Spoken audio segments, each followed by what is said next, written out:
We need 2 forms of change. ఇప్పుడు ఇట్లున్న world లో, ఇట్లున్న మన ఇండియన్ కంట్రీలో చేంజ్ తేవాలంటే 2 రకాలుగా చేంజెస్ తేవాలి. ఫస్ట్ ఈ 2 రకాల చేంజెస్ ఏంటి? సో 2 రకాల చేంజెస్ ఏంటో మనం చూద్దాం ఇప్పుడు. సో చేంజ్ ఏంటంటే ఒకటేమో సోషల్ యాంగిల్‌లో చేంజ్ రావాలి. ఇంకోటి పొలిటికల్ యాంగిల్. సోషల్ చేంజ్ రావాలి, పొలిటికల్ చేంజ్ రావాలి. ఎందుకు అంటే మనకు చూడొచ్చు ఇప్పుడు సిస్టమ్స్ లెవెల్‌లో చూసుకుంటే సోషియో పొలిటికల్ సిస్టమ్ అనేది చాలా వరకు ఇన్‌ఫ్లుయెన్స్ చేస్తుంది. ఆ సోషియో పొలిటికల్ సిస్టమ్‌లో నేషనల్ కల్చర్ ఉంది, పాలిసీ మేకింగ్ ఉంది. ఈ 2 ఇంటరాక్ట్ అయ్యి మన హ్యూమన్ సిస్టమ్‌నే మొత్తంగా ఇన్‌ఫ్లుయెన్స్ చేసేసింది అక్కడ. కాబట్టి ఈ సోషల్ చేంజ్ తేవడానికి మనం ప్రయత్నించాలి. At the same time political change కూడా తేవాలి.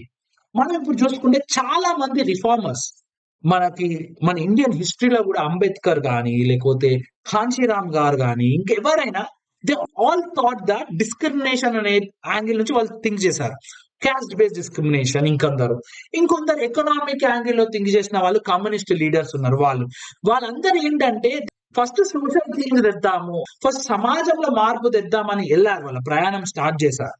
కానీ వాళ్ళ ప్రయాణం సమాజంలో మార్పు తేవాలని స్టార్ట్ చేసినాక ఒక 10-12 years తర్వాత again they set that political power లేని మన సమాజంలో కూడా మార్పు తేలేమని చెప్పేసి పొలిటికల్ పార్టీ పెట్టిండు.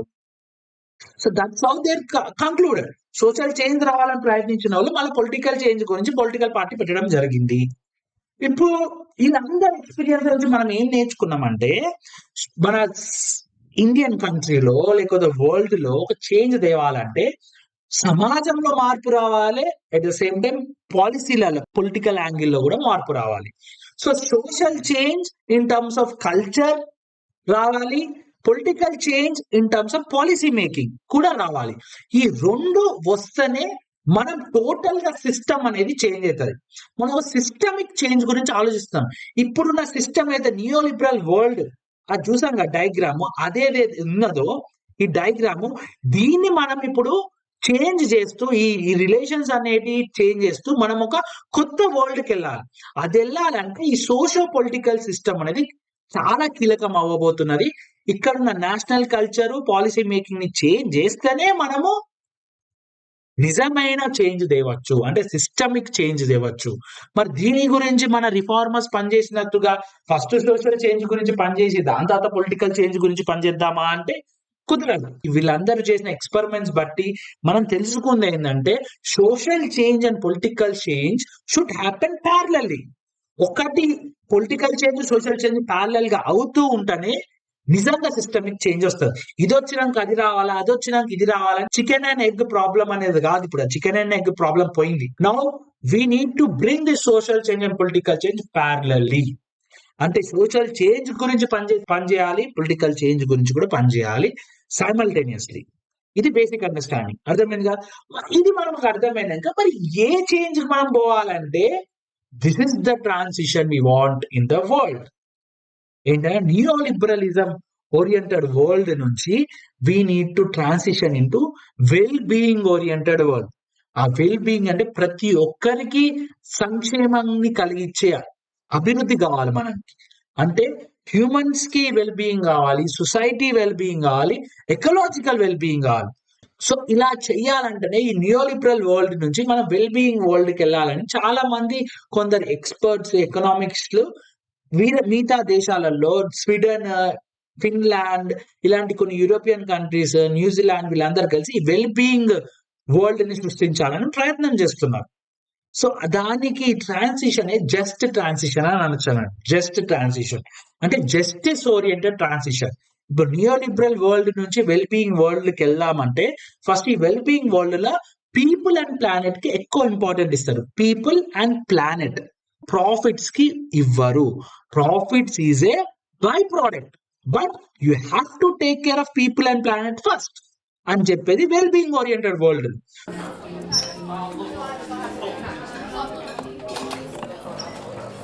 We often think of the economy as a straight line. We work hard to produce a lot so we can consume more, increase our gains, and spend it all again. But where does this take us? Our society and our planet? What if the economy was not a straight line, but more like a web, like a beautiful spider web?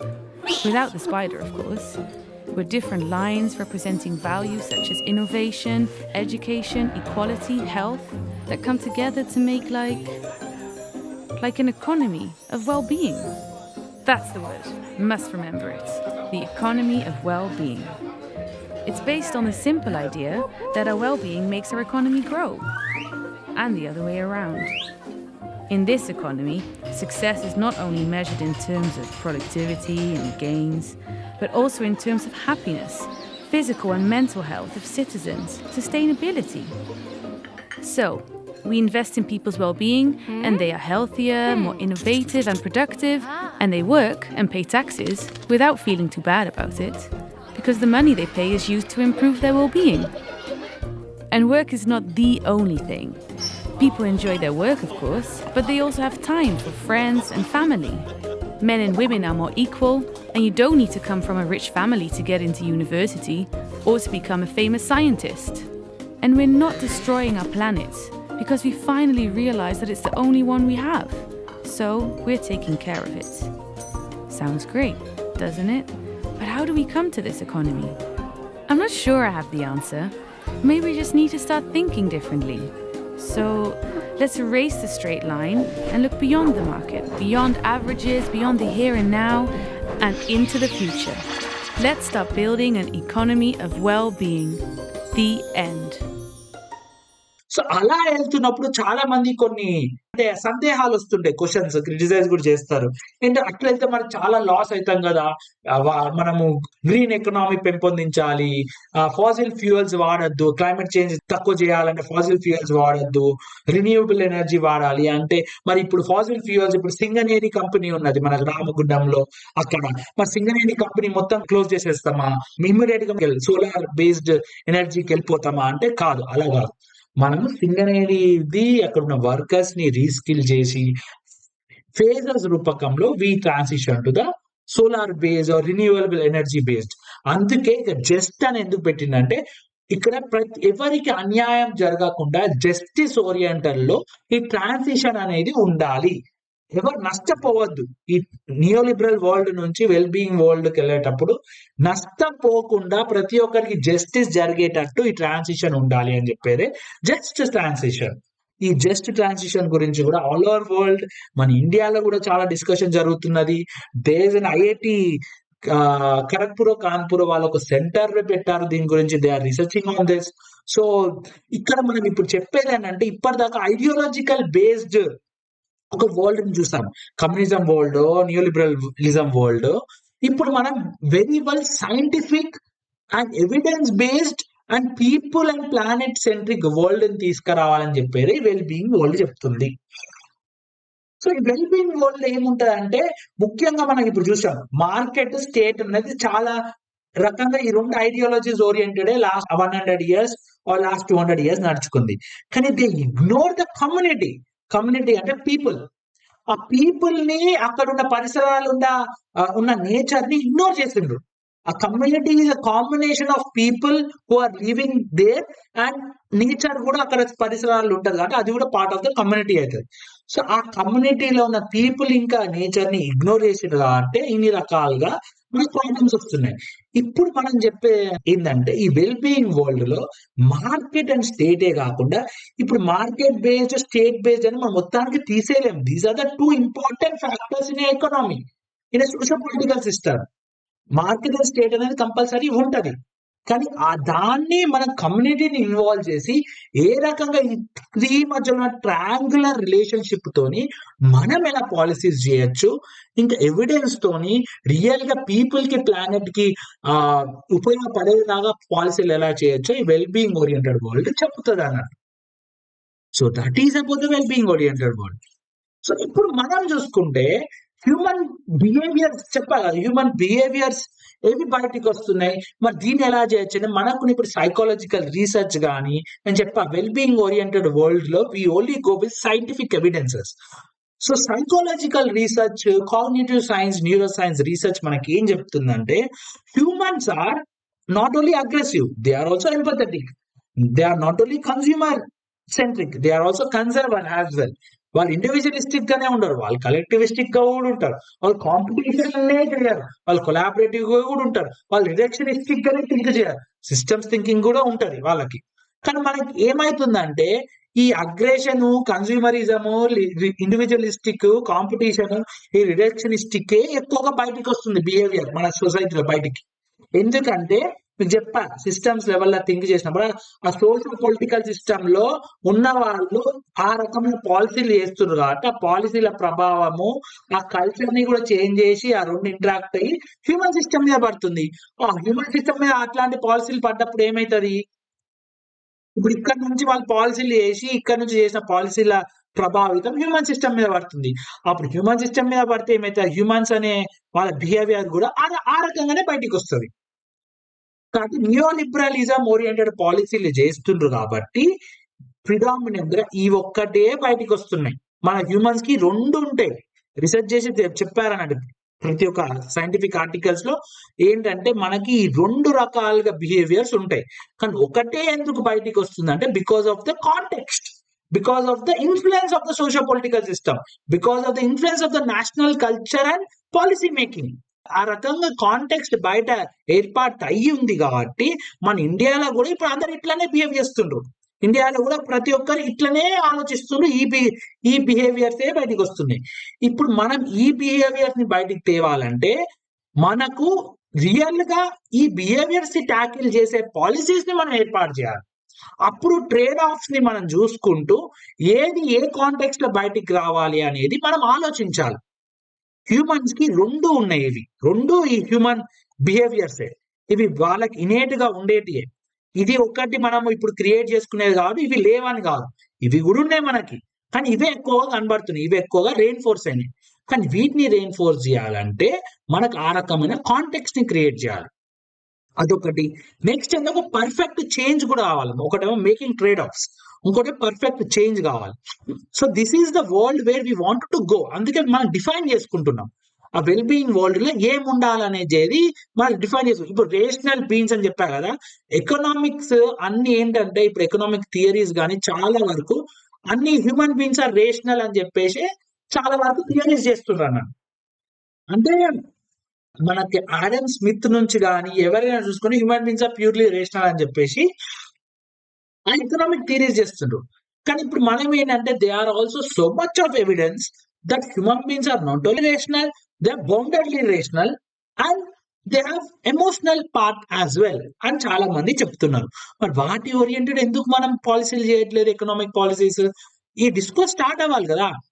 Rational being అంటే ఏంటంటే human beings అనే వాళ్ళకి computer కు ఉండే power ఉన్నది. మనం అన్ని రకాలుగా కాన్సిక్వెన్సెస్ ఆలోచించి మనం డిసిజన్ తీసుకుంటాము మాక్సిమైజ్ చేయడానికి. అంటే మనకు వచ్చే గెయిన్, మనకు వచ్చే బెనిఫిట్స్ ని మాక్సిమైజ్ చేయడానికి మనం అన్ని రకాల కాన్సిక్వెన్సెస్ ఈ డిసిజన్ తీసుకుంటే ఇన్ని రకాలుగా కాన్సిక్వెన్సెస్ మనం ఫేస్ చేయాల్సి వస్తుందని ముందే మనం తెలుసుకొని అవన్నీ ఆలోచించి అప్పుడు మనము ఏది మనకు బెనిఫిట్ అవుతుందో ఆ రకమైన డిసిజన్ మనం సెలెక్ట్ చేసుకుంటాం అని చెప్పేది రేషనల్ బీయింగ్ అన్నట్టు. కానీ అది హ్యూమన్ బీయింగ్స్ కి ఇంపాసిబుల్, ఒక కంప్యూటర్ ప్రోగ్రామ్ కి అది పాసిబుల్. అన్ని రకాలుగా కాన్సిక్వెన్సెస్ ని సెర్చ్ చేసేది రకంగా కంప్యూటర్ చేయగలుగుతుంది కానీ హ్యూమన్ బీయింగ్స్ చేయలేరు అని చెప్పేసి చాలా మంది రీసెర్చర్స్ చెప్తున్నారు. కానీ ఇప్పుడు చెప్పిన రీసెర్చ్ ఎవిడెన్స్ నుంచి వచ్చిన దాన్ని బట్టి కూడా ఇప్పుడు ఎకనామిక్ థియరీస్ కానీ ఎకనామిక్ పాలసీ మేకింగ్ కానీ దాన్ని అందిపించుకోలేదు. కాబట్టి ఇప్పుడు బిహేవియరల్ ఎకనామిక్స్ అని కొత్తగా వచ్చింది.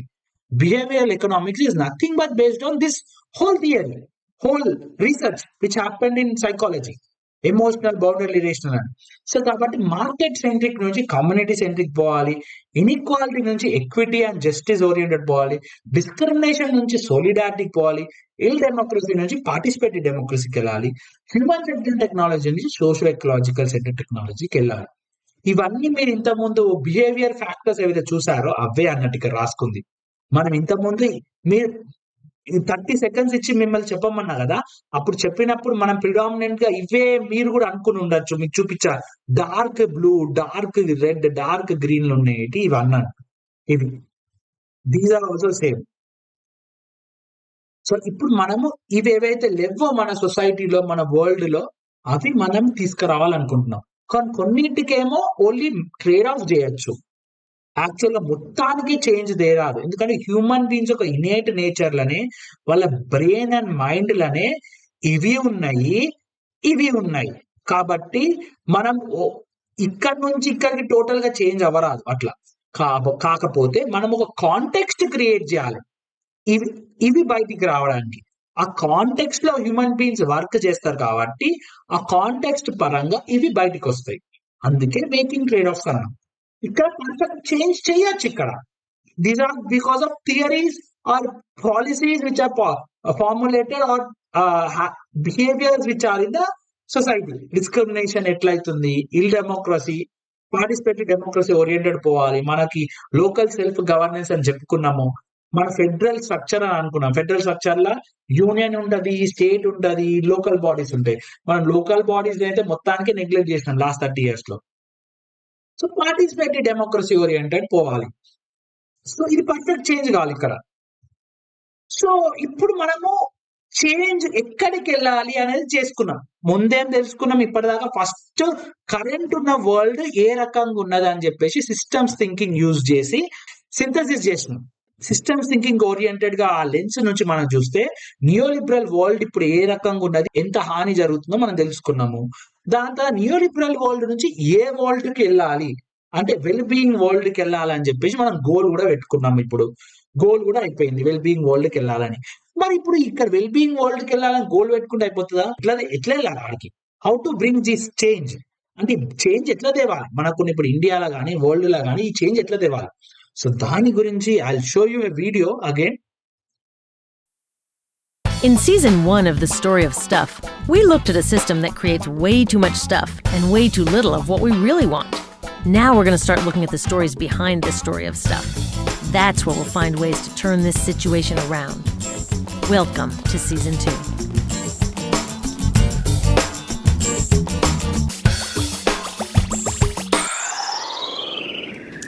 Ever since I learned where our stuff really comes from and how this system is trashing people and the planet, I've been trying to figure out how we can change it. I've read a lot of these. 100 ways to save the planet without leaving your house. 50 simple things you can do to save the earth. The little green book of shopping. I thought these might have the answers, but their tips all start here, with buying better stuff. And they all end here, with recycling all that stuff when I'm done with it. But when it comes to making change, this story of going green, even though we see it everywhere, has some serious shortcomings. It says that if I become a smarter shopper and tell all my friends to do the same, I've done my part. And if I don't buy all this green stuff, then it's my fault the planet's being destroyed. Wait a minute, my fault? I didn't choose to put toxic products on the shelves or allow slave labor in factories around the world. I didn't choose to fill stores with electronics that can't be repaired and have to be thrown away. I didn't choose a world in which some people can afford to live green, leaving the rest of us to be irresponsible planet wreckers. Of course, when we do shop, we should buy the least toxic and most fair products we can. But it's not bad shoppers here who are the source of the problem. It's bad policies and bad business practices here. And that's why the solutions we really need are not for sale at the supermarket. If we actually want to change the world, we can't talk only about consumers voting with our dollars. Real change happens when citizens come together to demand rules that work. Look, it is important to try to live green. As Gandhi said, be the change. Living our values in small ways shows ourselves and others that we care. So it is a great place to start. But it is a terrible place to stop. After all, would we even know who Gandhi was if he just sewed his own clothes and then sat back waiting for the British to leave India? So how do we make big change? To answer that question, I went back and looked at Gandhi, the anti-apartheid movement in South Africa, the US civil rights movement, and the environmental victories here in the 1970s. They didn't just nag people to perfect their day-to-day choices, they changed the rules of the game. It turns out there are 3 things you find whenever people get together and actually change the world. First, they share a big idea for how things could be better. Not just a little better for a few people, a whole lot better for everyone. And they don't just tinker around the edges. They go right to the heart of the problem, even when it means changing systems that don't want to be changed. And that can be scary. Hey, millions of us already share a big idea for how things can be better. Instead of this dinosaur economy that focuses only on corporate profits, we want a new economy that puts safe products, happy people, and a healthy planet first. Duh! Isn't that what an economy should be for? Trying to live eco-perfectly in today's system is like trying to swim upstream when the current is pushing us all the other way. But by changing what our economy prioritizes, we can change that current so that the right thing becomes the easiest thing to do. Second, the millions of ordinary people who made these extraordinary changes didn't try to do it alone. They didn't just say, I will be more responsible. They said, we will work together until the problem is solved. Today, it's easier than ever to work together. Can you imagine how hard it was to get a message across India in 1930? We can do it now in less than a second. Finally, these movements succeeded in creating change because they took their big idea and their commitment to work together, and then they took action. Did you know that when Martin Luther King Jr. organized his March on Washington, less than a quarter of Americans supported him? But that was enough to make change because those supporters took action. They did stuff. Today, 74% of Americans support tougher laws on toxic chemicals. 83% want clean energy laws. 85% think corporations should have less influence in government. We've got the big idea and the commitment. We just haven't turned it all into massive action yet. And this is our only missing piece. So let's do it. Making real change takes all kinds of citizens, not just protesters. When you realize what you're good at and what you like to do, plugging in doesn't seem so hard. Whatever you have to offer, a better future needs it. So ask yourself, what kind of change maker am I? We need investigators, communicators, builders, resistors, nurturers, and networkers. At storyofstuff.org, you can explore these types of changemakers and find your first or your next step to take action. Being a responsible citizen starts with voting. That's one of those basic things that everyone's just got to do. But it gets way more exciting and fun when we put our unique skills and interests to work alongside thousands of others. I know that changing a whole economic system is a huge challenge.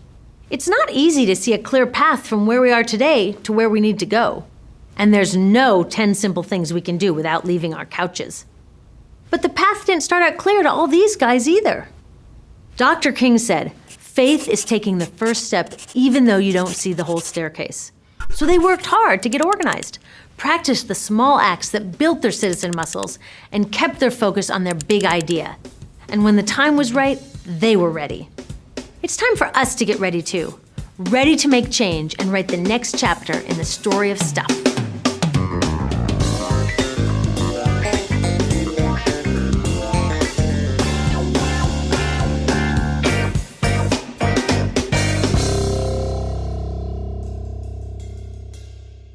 I think మీకు అర్థమై ఉంటది ఇప్పటిదాకా how to bring change లో they are 3 crucial elements for change అని చెప్పేసి. ఒకటేమో wellbeing oriented world, మన ఒక పెద్ద ఐడియా కావాలి. ఐడియా. సో దిస్ ఐడియా మనం ఇప్పటిదాకా చూసాం కానీ ఏ వరల్డ్ కి వెళ్దాం అనుకుంటున్నామో that is a wellbeing oriented world. Second, నేను ఒక్కరిని చేయలేము. చూడ గాంధీజీ కూడా ఒక్కరు గారు. We need to have people involve, ఒక మూవ్మెంట్ లాగా మనం వెళ్ళాలన్నట్టు. సో వి అనేది ఒక పీపుల్ ని మనం ఇన్వాల్వ్ చేయాలి, ఒక గ్రూప్ ఆఫ్ పీపుల్ ని ఇన్వాల్వ్ చేసి then we need to work for towards this wellbeing oriented world. Justice movement of India ఏదో క్రియేట్ చేసింది కాదు. సో ఆల్ ఓవర్ వరల్డ్ ఇది ఒక డిస్కోర్స్ నడుస్తుంది ఇప్పుడు. అంటే నియోలిబరల్ వరల్డ్ అనేది, నియోలిబరల్ ఎకానమీ అనేది చాలా వరకు డ్యామేజ్ చేసింది మన నేచర్ ని కానీ, మన పీపుల్ ఒక ఈకో సిస్టమ్, మన పీపుల్స్ మధ్యలో ఎకనామిక్ పవర్ కానీ, వాళ్ళకున్న ఇన్ఈక్వాలిటీ పెరిగిపోతున్న వాళ్ళ మధ్యలో. సో ఈ రకమైన నియోలిబరల్ వరల్డ్ నుంచి ఇప్పుడు మనం నెక్స్ట్ స్టేజ్ ఆఫ్ చేంజ్ ఏది రాబోతున్నా అనే దాని గురించి every scientist across the world ఎవరైతే సస్టైనబిలిటీలో కానీ, లేకపోతే ఎకాలజీ సెంటర్డ్ ఎకనామీ కానీ, లేకపోతే people social justice oriented economy కానీ తీసుకురావడానికి దే ఆర్ థింకింగ్ నియోలిబరల్ వరల్డ్ ని రిప్లేస్ చేయగలిగేది ఒకటే వెల్ బీయింగ్ వరల్డ్ అని అనుకుంటున్నారు. సో ఈ వెల్ బీయింగ్ వరల్డ్ ని ఎట్లా ఎస్టాబ్లిష్ చేస్తామంటే, నేను ఇంతకుముందు చెప్పినట్టుగా we need a moment. But what are the different approaches in this moment? మనకు తెలుసు, ఒకరిని నేను లేక జస్టిస్ మూవ్మెంట్ లో ఉన్న 2-3 చేయలేదు. We need to unify the people across the India. అంటే చాలా వరకు అందరూ కూడా గారు మీరు ఇంతకుముందు ఆ చేంజ్ ఒక వీడియో చూసినప్పుడు మన ఇండియన్ ఫ్రీడమ్ మూవ్‌మెంట్ లో గాని, ఇంకా ఏ స్ట్రగుల్ అయినా at least 20-25% of the people have contributed to bring the change. అట్లా 20-25 పీపుల్ అన్న రియల్‌గా దృఢంగా నమ్మితే చేంజ్ రావాలనేది నిజంగా మనం తీసుకురావచ్చు అలాంటి చేంజ్. మన ఇండియాలో గాని, మన వరల్డ్‌లో గూడా. సో దాని గురించే వి నీడ్ ఏ మూవ్‌మెంట్. కానీ ఏ రకమైన మూవ్‌మెంట్ కావాలి మనకి? మూవ్‌మెంట్ ఆల్సో హాస్ అప్రోచెస్ కదా! డిఫరెంట్ ఇప్పుడు గాంధీజీకి నాన్ వయలెన్స్ అప్రోచ్ అని ఉండే. ఇంకా వేరే వాళ్ళకి డిఫరెంట్ అప్రోచెస్ ఉండే. మన ఇండియన్ ఇండిపెండెన్స్ అనేది ఒక్క అప్రోచ్ వల్ల రాలేదు.